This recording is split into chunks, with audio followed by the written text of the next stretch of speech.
A escuridão esconde segredos que poucos têm coragem de enfrentar.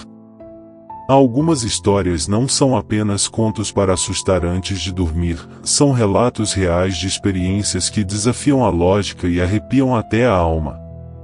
Hoje, você conhecerá um desses relatos, onde o protagonista é um antigo amigo meu. Prepare-se para mergulhar em um mistério sombrio e perturbador, algo que eu nunca imaginei que pudesse acontecer de verdade. Tive a oportunidade de ouvir tudo de quem presenciou com seus próprios olhos, junto com vários amigos, a ponto de ficar todo arrepiado, e ainda houve colegas que perderam a sanidade ou caíram em pranto de tanto medo.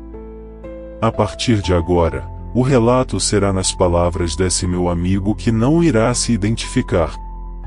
Então agora, apague as luzes, coloque os fones de ouvido e esteja pronto, pois o medo está prestes a começar. Tudo aconteceu há alguns anos, quando me formei em uma universidade muito famosa, localizada na região próxima a San'an, em um curso voltado para ciências. Nessa época, eu era um jovem do interior que havia sido aprovado nos exames, por isso, fui estudar em Bangkok. Depois de me graduar, por já estar acostumado com a vida na capital e por querer continuar em um ambiente diferente do que eu conhecia, tomei a decisão de procurar trabalho na área em que me formei e fincar raízes nessa região. Como me dediquei bastante aos estudos e também me formei em uma instituição renomada, não foi difícil conseguir emprego, fiz pouquíssimas entrevistas e fui rapidamente chamado para trabalhar. Assim que me confirmaram no trabalho, telefonei para minha mãe e tratei de procurar um quarto para alugar, decidido a ficar por lá e sem voltar para casa por quase um ano inteiro. Minha rotina era muito cansativa, mas eu me divertia bastante com a vida profissional. Minha mãe me tranquilizava, dizendo que estava feliz e não precisava de cuidados, pois ela passeava com as amigas todo dia, e meu pai, no negócio da família, já tinha funcionários que o ajudavam. Certo dia, enquanto eu descansava, recebi uma ligação de um grande amigo que trabalhava em outra província. Ele me convidou a voltar para minha cidade natal durante o feriado prolongado, para rever todo o grupo de colegas de infância que também estariam por lá. Eu disse a ele que não podia garantir porque tinha muito trabalho, mas que verificaria meus dias de folga. No entanto, depois de mais algumas ligações de outros amigos insistindo para que eu voltasse, pois todos já tinham confirmado presença, fiquei tão empolgado que me determinei a concluir minhas tarefas e aproveitar o feriadão de qualquer jeito, para não perder a chance de rever a turma. Com isso, apressei todo o meu serviço, fiquei firme na decisão de que no período de celebração eu retornaria para casa, e finalmente consegui uns dias livres. Contudo, como decidi tudo em cima da hora e não reservei passagem, os ônibus já estavam lotados. Então, resolvi encarar a estrada pilotando minha moto Big Bike para chegar durante as festividades. Assim que entrei na minha cidade, depois de viajar o dia inteiro, tudo correu muito bem. Minha mãe ficou radiante, preparou comida para a família inteira e, naquela noite, celebramos com meu pai tomando cerveja e conversando até tarde. No dia seguinte, cedo, meus amigos vieram me ver assim que souberam que eu estava na cidade. Ficamos conversando até o final da manhã, e aí cada um foi para sua casa, com a ideia de nos reunirmos mais tarde, no fim do dia, na casa do M. Aquele que quisesse levar alguma coisa podia levar, mas o M já havia providenciado quase tudo. Concordei, brinquei dizendo que a festa só terminaria quando todos estivessem caindo de bêbados, e saí para tirar um cochilo no começo da tarde. Por volta das 16 horas, parti para a casa do M. Lá chegando, a diversão foi imensa. Embora fizesse muito tempo que não nos víamos, bastou trocar poucas palavras para resgatar toda a nossa camaradagem. Quem chegava primeiro já começava a beber. Eu mesmo tomei alguns copos e me empolguei cada vez mais, a ponto de alguns amigos terem de sair para comprar mais bebida, com medo de ficar sem nada.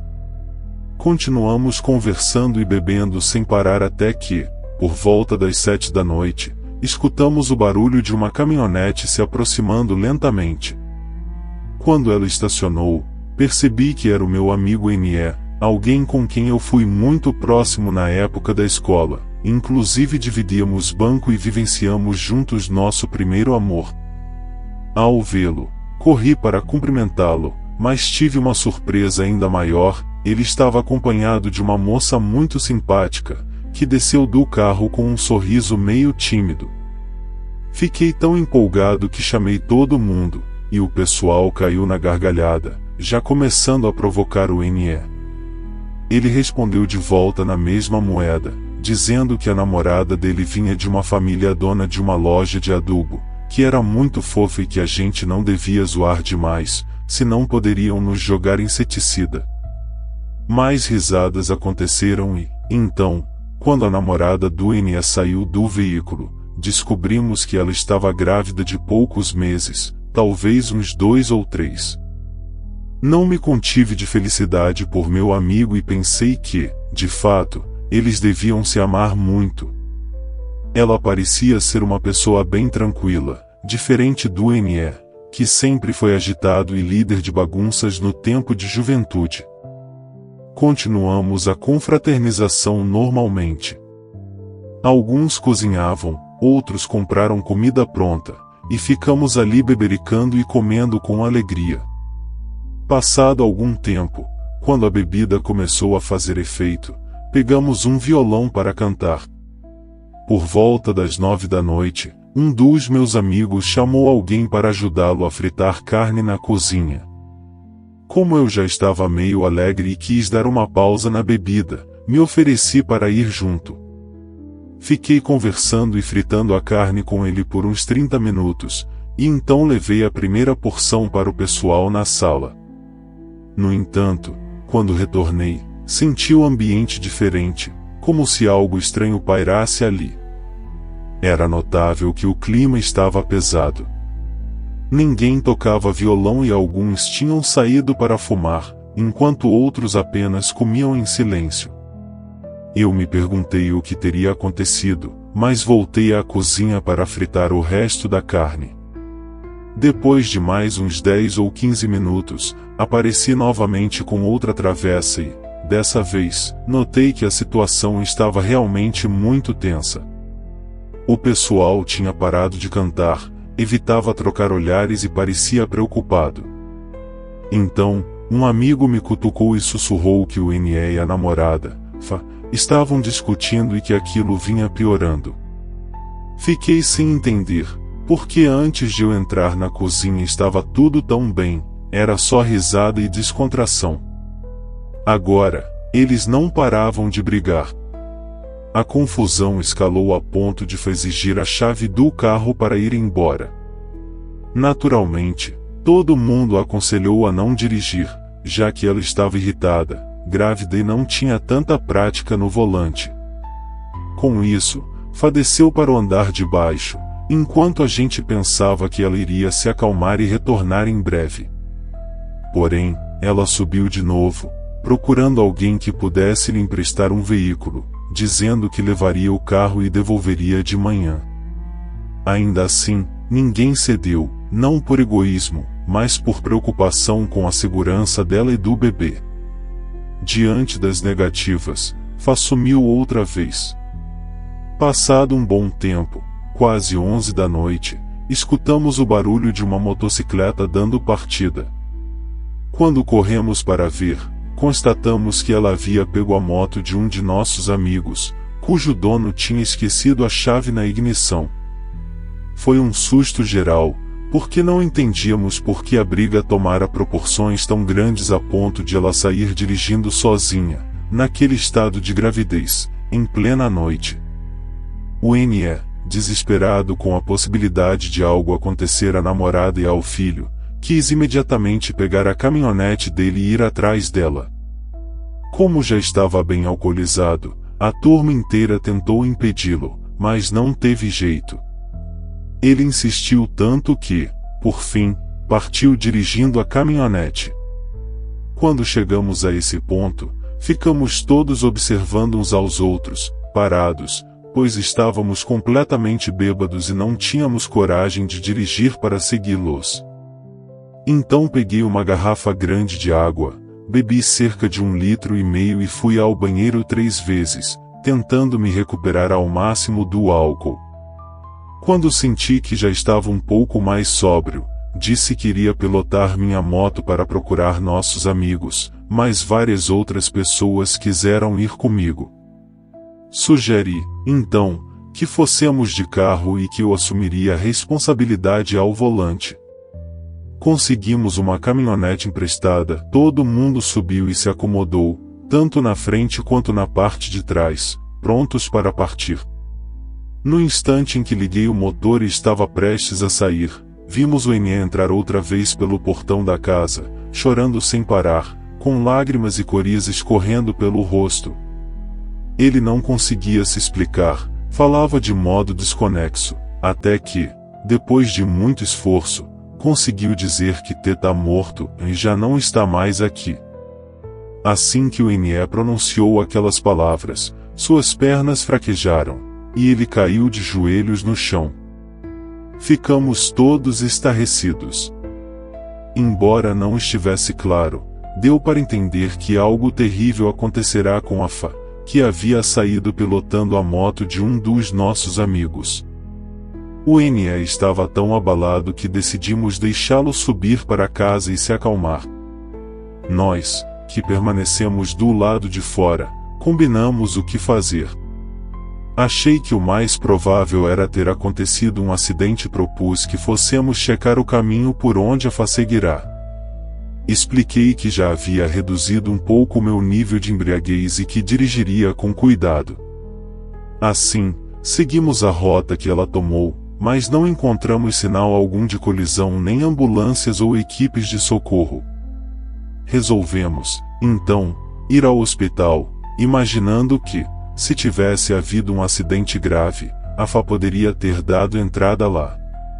Chegando ao local, descobrimos que havia ocorrido outro acidente com uma moça, porém não tinha qualquer ligação conosco.